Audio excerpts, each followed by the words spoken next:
भारतीय मानसून की उत्पत्ति। भारत में मानसून जो मानसून है उसकी उत्पत्ति और उससे संबंधित सिद्धांतों के बारे में आज पढ़ेंगे। भारत जो एक शीतोष्ण कटिबंधीय जलवायु में की स्थिति पाई जाती है। कर्क रेखा भारत को दो भागों में विभाजित करती है। कर्क रेखा भारत के बीचों बीच से गुजरती है। भारत को दो कटिबंधों में विभाजित करती है कर्क रेखा, जिसको 23.5 डिग्री उत्तरी अक्षांश रेखा बोलते हैं। 23.5 डिग्री उत्तरी अक्षांश रेखा जो कर्क रेखा भारत को समान दो बराबर भागों में बांटती है।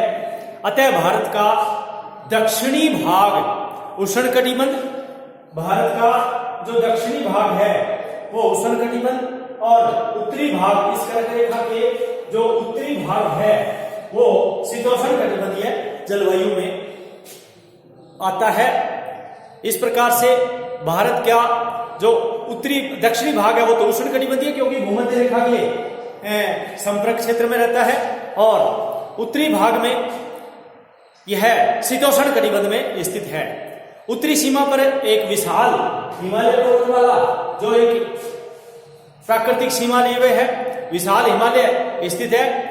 यह भारतीय उपमहाद्वीप, यह जो हिमालय है वो भारतीय उपमहाद्वीप को एक मध्य एशिया से अलग करता है।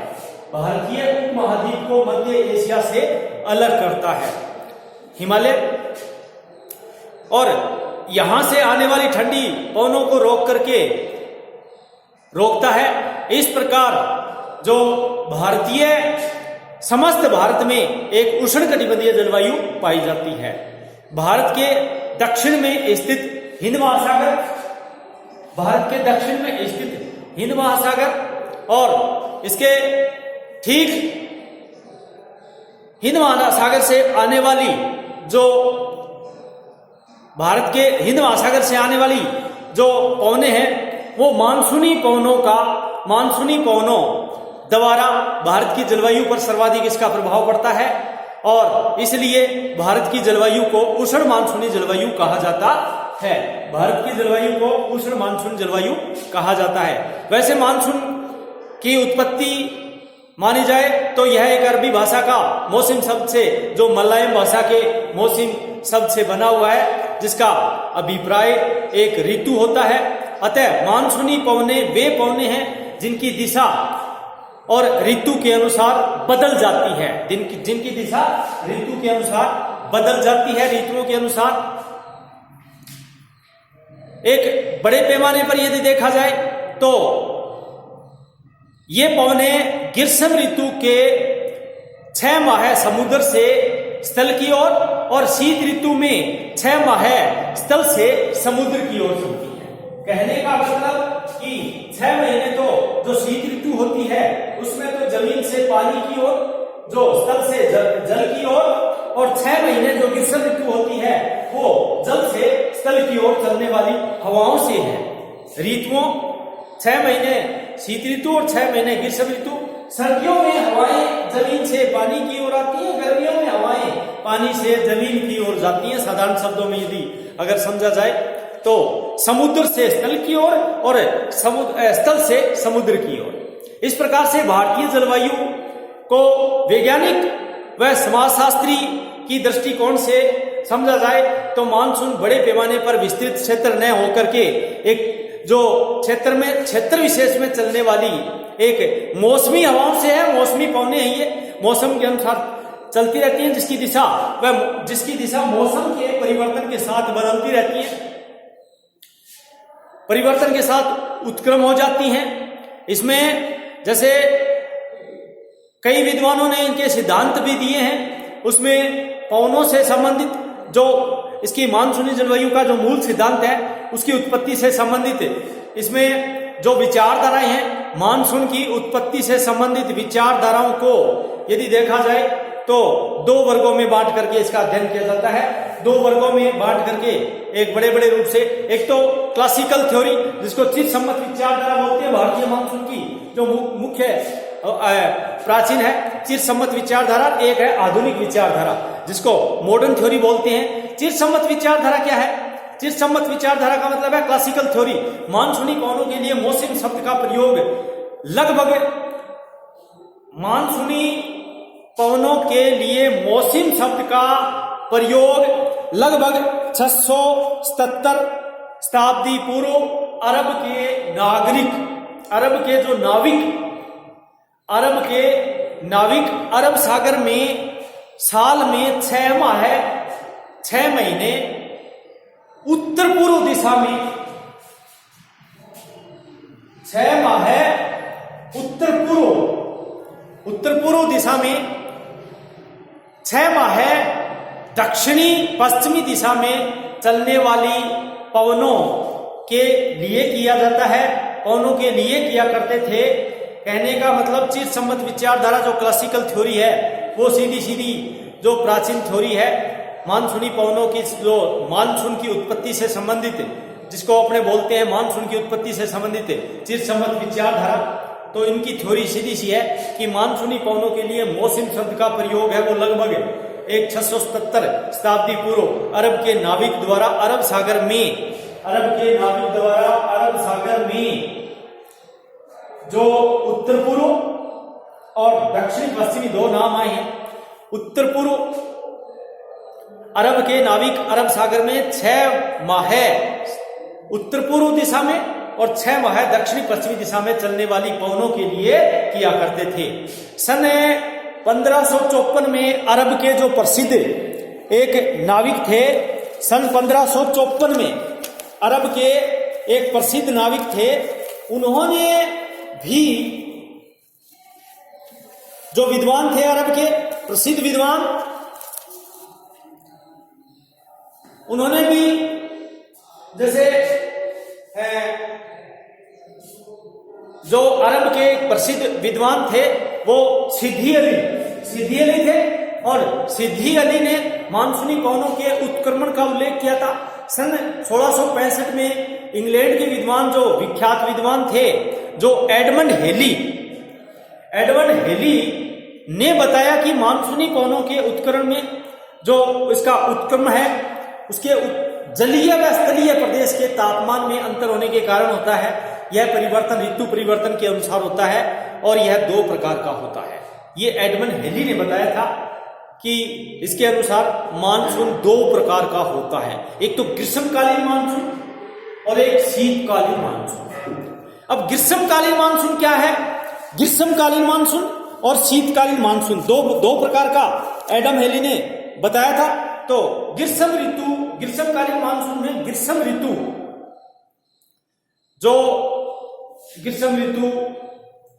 विशेष करके मार्च से मध्य, जो जून जुलाई तक मानी जाती है, मार्च से मध्य तक, और इस ऋतु में ग्रीष्म ऋतु में सूर्य की किरणें कर्क रेखा पर लंबवत पड़ती हैं। ये कर्क रेखा है 23.5 डिग्री उत्तरी अक्षांश रेखा बोलते हैं इसको, भारत के बीचों बीच 8 राज्यों से गुजरती है ये, और इस कर्क रेखा पर गर्मियों में सूर्य की किरणें सीधी पड़ती हैं, लंबवत पड़ती हैं, जिससे उत्तर पश्चिमी भारत व निकटवर्ती क्षेत्रों का तापमान बढ़ जाता है। ये जो उत्तर पश्चिमी भारत है, उत्तर पश्चिमी भारत ये वाला एरिया है, इसका तापमान विशेष करके जो बढ़ जाता है, और इसके निकटवर्ती क्षेत्रों का तापमान भी बढ़ जाता है। वायुदाब कम हो जाता है, सिंपल सी बात है, जहां तापमान बढ़ेगा वहां पर वायुदाब कम होगा, वायुदाब अधिक होगा तो तापमान अधिक होगा। तापमान कम बराबर वायुदाब अधिक, और तापमान अधिक बराबर वायुदाब कम, क्योंकि प्रकृति का नियम है, हवाएं हमेशा जो उच्च तापमान से निम्न वायुदाब की ओर चलती हैं। इस प्रकार से वायुदाब कम हो जाता है। इसके विपरीत बंगाल की खाड़ी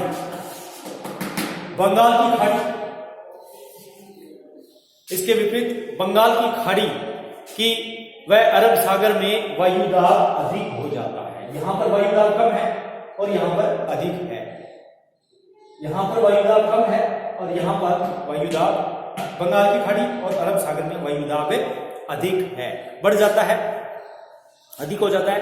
परिणाम स्वरूप समुद्र से स्थल की ओर हवाएं क्योंकि यहाँ पर अधिक है, और वायु हमेशा पवने हमेशा अधिक वायुदाब से कम वायुदाब की ओर चलेंगी क्योंकि दबाव बढ़ेगा। तो यहां से पवने चलना प्रारंभ होगी, इधर से और इधर से ये हवाएं अपने रुख में चलेंगी। अर्थात कहने का मतलब बंगाल की खाड़ी और अरब सागर में जो वायुदाब अधिक होता है, परिणाम स्वरूप समुद्र से स्थल की ओर चलना शुरू होती है। ये पवने बहुत ही वर्षा करती हैं। ये ग्रीष्मकालीन मानसून है। शीतकालीन मानसून, शीत ऋतु में जो विशेष करके दिसंबर जनवरी का महीना होता है, शीत ऋतु में सूर्य की किरणें मकर रेखा पर लंबवत जो 23.5 डिग्री दक्षिण अक्षांश रेखा है जो ऑस्ट्रेलिया के बीचों बीच से गुजरती है, मकर रेखा 23.5 डिग्री अर्थात 23.5 डिग्री दक्षिण अक्षांश रेखा मकर रेखा पर होता है। अपने यहाँ पर गर्मी, अपने यहाँ पर सर्दी होती है और उस टाइम ऑस्ट्रेलिया में भयंकर गर्मी पड़ती है। तो इस प्रकार से जो मकर रेखा पर चमकता है सूर्य की किरणें मकर रेखा पर सीधी पड़ती हैं, लंबवत पड़ती हैं, और शीत ऋतु में सूर्य किरणें मकर रेखा पर लंबवत पड़ने के कारण उत्तर पश्चिमी भारत व निकटवर्ती क्षेत्र में तापमान कम व वायुदाब अधिक हो जाता है। तापमान कम व वायुदाब अधिक हो जाता है। यहाँ पर तापमान तो कम होगा और वायुदाब बढ़ जाएगा। तो अधिक वायुदाब से यहाँ पर निम्न वायुदाब होगा। यहाँ पर शीतकाल में अरब सागर और बंगाली खाड़ी में निम्न वायुदाब होगा। हवाएं अधिक वायुदाब से निम्न वायुदाब की ओर चलेगी। तो कहने का मतलब हवाएं स्थल से जल की ओर चलेगी, शुष्क होंगी। सिंपल सी बात है। तो कहने का मतलब कि ये जो किरणें जब मकर रेखा पर होती हैं तो तापमान कम व वायुदाब जो भारत का जो उत्तर पश्चिमी है क्षेत्र है उसका निकटवर्ती क्षेत्र है, तापमान तो कम होगा और वायुदाब अधिक होगा। तो इस ऋतु में अरब सागर व बंगाली खाड़ी में वायुदाब कम होता है। परिणाम स्वरूप पवने स्थल जो समुद्र की ओर, स्थल से समुद्र की ओर चलना प्रारंभ कर देती हैं और ये पवने बहुत ही कम मात्रा में वर्षा करती हैं। कम मात्रा में क्योंकि शुष्क होती हैं, तो ये जमीन से चल करके आती है, शुष्क होती है, इसलिए माउंट के रूप में थोड़ी बहुत मात्रा में पश्चिम विक्षोभ से हमें वर्षा होती है। ये थी एक ग्रीष्मकालीन और शीतकालीन मानसून जो एडमंड हेली ने अपने मानसूनी पवनों के उत्क्रमण में जलीय व स्थलीय के प्रभाव के बारे में बताया था। इसके बाद में एक आती है आधुनिक विचारधारा। आधुनिक विचारधारा में एडमंड हेली का विचार साधारणतः तर्क संगत दिखाई देता है, लेकिन यह मानसूनी पवनों की जो बारीकियों को समझने में असमर्थ है। बारीकियों को समझने में असमर्थ है, इसलिए यह इस विचारधारा के अनुसार, आधुनिक विचारधारा के अनुसार अन्य विद्वानों ने हेली के तापीय सिद्धांत को पूर्णतः एक अस्वीकार नहीं किया था, लेकिन विश्व भर में जलवायु वैज्ञानिकों ने मानसूनी पवनों की उत्पत्ति और विशेष करके भारत की जो दक्षिणी पश्चिमी जिसको अरब सागरीय मानसून कहते हैं, मानसून की उत्पत्ति के संबंध में एक गहन अध्ययन कर बताया। और इसके अंतर्गत आधुनिक विद्वानों ने अपने विचारों को दो भागों में बांटा। एक तो वायुराशि विचारधारा, एयर मास थ्योरी बोलते हैं इसको, और एक जेट प्रवाह है विचारधारा, जेट स्ट्रीम थ्योरी। एक तो एयर मास थ्योरी और एक जेट प्रवाह है, जेट स्ट्रीम थ्योरी। वायुराशि विचारधारा क्या है, एयर मास थ्योरी क्या है? एयर मास का मतलब वर्षा की मात्रा का घनिष्ठ संबंध मानसूनी पवनों के साथ चलने वाली वायु राशियों से है। सिंपल सी बात है कि वर्षा की जो मात्रा है उसका घनिष्ठ संबंध मानसूनी पवनों के साथ में जो चलने वाली वायु राशि है उसके साथ में है। इसके अनुसार मानसून की उत्पत्ति का संबंध अंतः उष्ण कटिबंधीय जो क्षेत्र है, ITCZ बोलते हैं जिसको,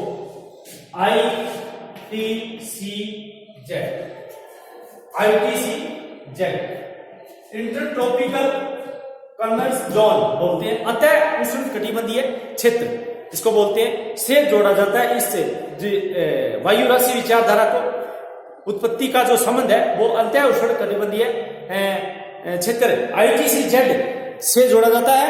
और भूमध्य रेखीय निम्न वायु भार क्षेत्र में उत्तरी व दक्षिणी व्यापारिक पवनों को जो भूमध्य रेखीय निम्न वायु क्षेत्र वाले जो उत्तरी व दक्षिणी पूर्वी जो व्यापारिक पवनों के मिलन स्थल को क्या कहा जाता है, ITCZ कहा जाता है।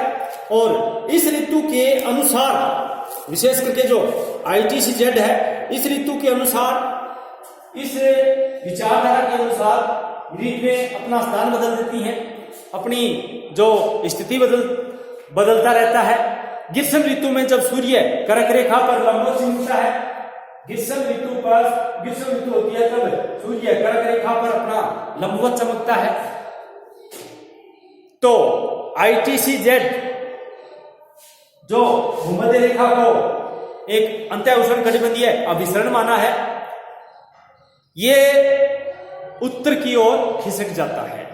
उत्तर की ओर खिसकने से दक्षिणी पूर्वी जो व्यापारिक पवने हैं, जो भूमध्य रेखा को पार करने के बाद, यहां से भूमध्य रेखा गुजरती है हिंद महासागर से, और भूमध्य रेखा को पार करने के बाद जो व्यापारिक पवने हैं, वो जो व्यापारिक पवने हैं वो क्या है कि दक्षिणी पूर्वी जो व्यापारिक पवने हैं वो भूमध्य रेखा को पार करने के बाद जो उत्तरी गोलार्ध में प्रवेश करती हैं, उत्तरी गोलार्ध में जब प्रवेश करती हैं, और उत्तरी गोलार्ध में प्रवेश करने के बाद में जो पृथ्वी की घूर्णन गति के कारण ये पवने दाईं ओर मुड़ जाती हैं, ये पवने दाईं ओर मुड़ जाती हैं और दक्षिण पूर्व की ओर उत्तर पूर्व में चली जाती हैं। ये पवने उत्तर पूर्व में चली जाती हैं। इस प्रकार से इस दक्षिणी पूर्व से उत्तर पूर्व को चलने वाली जो सीमा है उसको मानसून का जो सीमांत कहते हैं। ग्रीष्म ऋतु से जो ITCZ है वो उत्तरी भाग में स्थित होने के कारण दक्षिणी पश्चिमी जो मानसून है, जिसको अरब सागरीय मानसून बोलते हैं, अरब सागरीय मानसून, ये अरब सागर व बंगाल की खाड़ी से चलना शुरू कर देता है। और कभी कभी जो जिसको मॉनसून ट्रफ के नाम से पुकारा जाता है, मॉनसून गर्त कहते हैं इसको, दक्षिण पश्चिम मानसून को, पूरे सर्किल को, अरब सागर, बंगाल की खाड़ी और हिंद महासागर, यहाँ पर जो एक ऐसा दबाव बढ़ता है हवा का, जो यहाँ से उठ करके हवाएं चलती है, तो मॉनसून का गर्त है ये। क्योंकि फलोन महोदय था, उन्होंने उनके अनुसार ऋतु परिवर्तन के साथ साथ ITCZ की जो स्थिति है वो उसमें भी परिवर्तन होता है। ITCZ का मतलब होता है अंत्य उष्णकटिबंधीय अभिसरण क्षेत्र। ये भूमध्य रेखा के आसपास होता है, गर्मी ज्यादा पड़ती है और भूमध्य रेखा के आसपास हमेशा गर्मी पड़ने से एक ऐसा अभिसरण बन जाता है कि यहाँ पर वायु जो व्यापारिक पवने हैं वो उत्तरी गोलार्ध में खिसकने से इन पवनों को उत्तर पूर्व की ओर धकेल देता है। इस प्रकार से जो ये जो महाद्वीपों के भीतरी भाग तक पहुंच जाता है, और इस अभिसरण से भूमध्य रेखीय जो पवने होती हैं, भूमध्य रेखीय की जो पवनों की जो स्थिति होती है वो एक अपना स्थान है, वो सागरीय पवनों के रूप में चलने का रूप धारण कर लेती है। इसको सागरीय पवन भी कहते हैं। और भारत व अन्य निकटवर्ती क्षेत्रों में या दक्षिणी पश्चिमी मानसून का जो रूप धारण करती हैं। इसी का संबंध एक जेट वायुधारा है या जेट प्रवाह विचारधारा है। जो जेट प्रवाह विचारधारा क्या है, जेट स्ट्रीम क्या है, क्षोभ मंडल की ऊपरी सीमा पर, क्षोभ मंडल की ऊपरी परत में एक बहुत तीव्र गति से चलने वाली एक संकड़ी, एक नालिकाकार एवं विसर्पी पवन को जेट प्रवाह कहते हैं।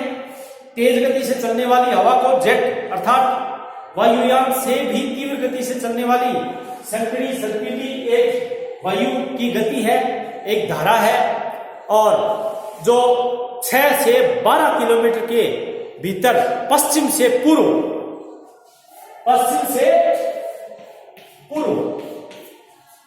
दिशा की ओर इसकी गति है, वो पश्चिम से पूर्व की ओर प्रवाहित होती है। दोनों गोलार्धों में पाई जाती है, परंतु उत्तरी गोलार्ध में अधिक यह शक्तिशाली होती है क्योंकि स्थल भाग है। दक्षिण गोलार्ध में पानी ज्यादा है और उत्तरी गोलार्ध में संपूर्ण पृथ्वी पर यदि देखा जाए तो 15% जल है वो उत्तरी गोलार्ध में है, जबकि 85% जल है वो दक्षिण गोलार्ध में है। और यदि मोटे मोटे रूप से देखा जाए तो स्थल का जो भाग है 85% वो उत्तरी गोलार्ध में, और जल का भाग 85% है वो दक्षिण गोलार्ध में पाया जाता है। उत्तरी गोलार्ध में जमीन ज्यादा है और दक्षिण गोलार्ध में पानी ज्यादा है। उत्तरी गोलार्ध में जल कम है और दक्षिण गोलार्ध में स्थल कम है। इस प्रकार से पानी और जमीन का जो एक एक सीधा सा समीकरण है, वो दोनों गोलार्धों में पाई जाती है, परंतु उत्तरी गोलार्ध में इसके शक्तिशाली होने का कारण कि जमीन पर यह हवा और तीव्र हो जाती है। मानसून की उत्पत्ति के संबंध में जेट जो एक नवीनतम विचारधारा है, जेट प्रवाह है और जिसे बहुत अधिक मान्यता मिली है। भारत में इस जेट प्रवाह के अनुरूप इसको भारत की ऋतुओं को समझ करके अध्ययन किया जाता है और भारत की ऋतुओं जो भारत के मौसम विभाग ने भारत की वार्षिक जलवायु के आधार पर वर्ष को 4 ऋतुओं में बांटा है। एक तो उत्तरी पूर्वी मानसून, और उत्तरी पूर्वी मानसून में 2 प्रकार की ऋतुएं हैं, शीत ऋतु और ग्रीष्म ऋतु। और दक्षिणी पश्चिमी मानसून जो है वो वर्षा ऋतु और सर्द ऋतु, ये 2 प्रकार की है। जैसे विंटर सीजन बोलते हैं शीत ऋतु, ये उत्तरी पूर्वी मानसून की स्थिति में आता है। उत्तरी पूर्वी मानसून की स्थिति में आता है विंटर सीजन यानी शीत ऋतु। यह ऋतु अपन जानते हैं सब कि नवंबर के मध्य से शुरू होती है और यह जो लगभग अपने देखें तो मार्च में समाप्त हो जाती है। यह ऋतु जो शीत ऋतु है वो मार्च में समाप्त हो जाती है। इस ऋतु का सबसे ठंडा महीना जनवरी होता है और इस ऋतु में उत्तर में तापमान विशेष रूप से नीचे रहता है, माइनस में रहता है। उत्तर में हमेशा ये हिमाच्छादित रहता है पूरा। और उत्तर भारत में अधिकांश भागों में औसत तापमान लगभग 21 डिग्री सेंटीग्रेड से नीचा रहता है। भारत के उत्तर पश्चिमी भाग में यह तापमान, उत्तर पश्चिमी भाग में जो तापमान है वो और भी कम हो जाता है। इस प्रकार से जो दक्षिणी उत्तरी पूर्वी मानसून में शीत ऋतु और शीतकालीन मानसून पवनें स्थल से जल की ओर चलने के कारण वर्षा नहीं कर पाती हैं, लेकिन ये पवनें तमिलनाडु राज्य में वर्षा करती हैं। और जो पश्चिमी भारत में पश्चिमी विक्षोभ द्वारा हल्की वर्षा होती है और इन हल्की वर्षा को मावठ के नाम से भी जाना जाता है। और वर्षा की यह मात्रा उत्तर पूर्व से क्रमशः कम होती जाती है। इसके अलावा शीत ऋतु जो उत्तरी पूर्वी मानसून की दूसरी है वो ग्रीष्म ऋतु। अभी अपन ने शीत ऋतु की थी, अब आता है ग्रीष्म ऋतु, समर सीजन बोलते हैं, समर सीजन। यह ऋतु मार्च से जून तक होती है, मार्च से जून तक। और उष्ण तापमान, कम आर्द्रता इस ऋतु की प्रमुख विशेषता है, अतः इसे उष्ण शुष्क ग्रीष्म ऋतु के नाम से भी जाना जाता है। उत्तरी पश्चिमी भारत में अधिक तापमान के कारण स्थानीय रूप से बहुत ही शुष्क हवाएं चलती हैं और स्थानीय भाषा में इन हवाओं को लू कहा जाता है। और कभी कभी ये शुष्क हवाएं जब अपने साथ ये शुष्क हवाएं अपने साथ आर्द्र हवाएं मिल जाती हैं तो कभी कभी इन से वर्षा हो जाती है, वह भीषण आंधी व तूफान भी आते हैं। और पश्चिमी बंगाल में ऐसे तूफानों को नॉरवेस्टर अर्थात काल बैसाखी यानी बैसाख के महीने चलते हैं, ये काल बैसाखी या नॉरवेस्टर कहते हैं ऐसे तूफानों को, क्योंकि ये पवनें आर्द्र हवा में मिल जाती हैं तो इन पवनों से वर्षा होती है, तूफान आता है, आंधी आती है। तो पश्चिमी बंगाल में विशेष करके यहाँ पर इन पवनों को नॉरवेस्टर कहा जाता है। छोटा नागपुर के पठार में पैदा होने के कारण नॉरवेस्टर हवाएं पूर्व की ओर चलती हैं और इस प्रकार से ये हवाएं लगभग 50 सेंटीमीटर असम जैसे राज्यों में वर्षा करती हैं। इन वर्षा को बसंत ऋतु की तूफानी वर्षा भी कहते हैं और असम में इसे टी शॉवर कहते हैं, क्योंकि चाय के बागान होते हैं असम में और चाय के बागानों में जो वर्षा होती है इसको टी शॉवर कहते हैं। गरजते हुए तूफानों के कारण कर्नाटक के तटवर्ती भागों में 25 सेंटीमीटर तक की हवाएं वर्षा करती हैं। इसके लिए जो कर्नाटक में जो विशेष करके जो आम के फसल है उसके लिए लाभदायक होती है, जिस कारण यही वर्षा अमरवृष्टि कहलाती है। यहाँ पर ये अमरवृष्टि कहलाती है, आम के बागान के लिए लाभदायक होती है, इसको अमरवृष्टि कहा जाता है। कर्नाटक व अन्य निकटवर्ती भागों के जो कौवा या कॉफी के बागान होते हैं उनमें फसल बहुत लाभ पहुंचाती है ये हवाएं। तो इनको इसे फूलों वाली बौछार जैसे ब्लॉसम चेरी ब्लॉसम के नाम से भी जाना जाता है। ये फूलों वाली बौछार, चेरी ब्लॉसम शॉवर, इस प्रकार से ये कुछ अपन ने शीत ऋतु में होने वाली जो वर्षा है उनके बारे में, स्थानीय क्षेत्र के बारे में पढ़ा। इसके अलावा वर्षा ऋतु जो रेन सीजन है, यह ऋतु दक्षिणी पश्चिमी मानसून की आगमन के साथ मध्य जून से प्रारंभ होती है।